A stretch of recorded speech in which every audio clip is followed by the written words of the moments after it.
Good afternoon, everyone. I don't mind telling you that I am not the most spontaneous person in the world. I like predictability, I like structure, I like routines. And I think there's a right way to do things and a wrong way, and I prefer the right way. I don't have a whole lot of sympathy for the wrong way. Because if you do it right the first time, you probably won't have to do it again. And with that in mind, this parable that Jesus tells us in the gospel today is kind of a head scratcher for me. Whenever I read this parable, my knee-jerk reaction is, what the heck is wrong with that sower? I mean, he's just chucking seeds willy-nilly all over the place. It seems to me that the right way to sow is to find the rich, fertile soil and sow there. Right? Don't go over to the path or the rocky ground or the thorns. If you sow only on the fertile ground, you're not going to have a problem bringing your crop to harvest. But that's my knee-jerk reaction. As I reflect further on the parable, I realize this parable is not about the sower at all. It's about the seed, and it's about the soil. And Jesus goes on to explain the parable. And if you come to Mass on Friday, you'll hear that explanation. But today, suffice to say that the seed represents the Word of God, and the soil represents those who hear the Word. And so the people who are like the path or the rocky ground or the thorns are those who hear the Word of God, but it has no lasting effect on them.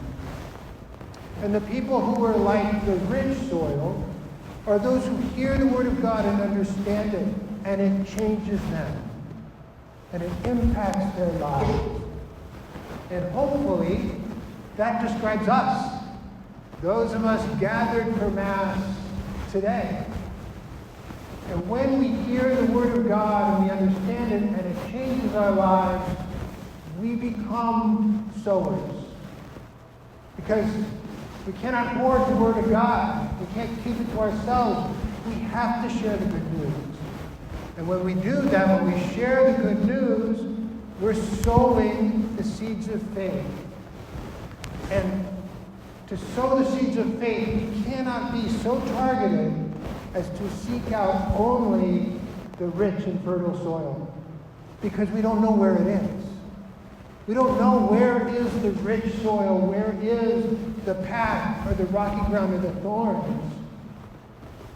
The person who we think is rocky ground may in fact be that rich and fertile soil.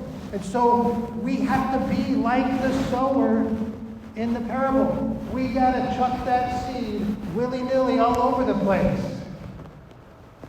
Just this week, I was talking with a young man, a high school student, and he's not Catholic, and his family is not religious in any way. They don't go to church, but he has felt an attraction to the faith, and he wants to come into the Catholic Church. He wants to be Catholic, and he's excited about it. And at first glance on paper, he kind of fits the profile of the path where the seed will fall and not even sprout. 16 years old, no religious background, doesn't go to church, living in this secularized society with all the wacky influences, and yet he is the rich and fertile soil that is likely to bear fruit. And so today, as we gather to share this sacred meal together, my prayer for all of us, for each of us, is that we have the courage to be like the sower in the gospel and to cast the seeds of faith far and wide, wherever we go, every day.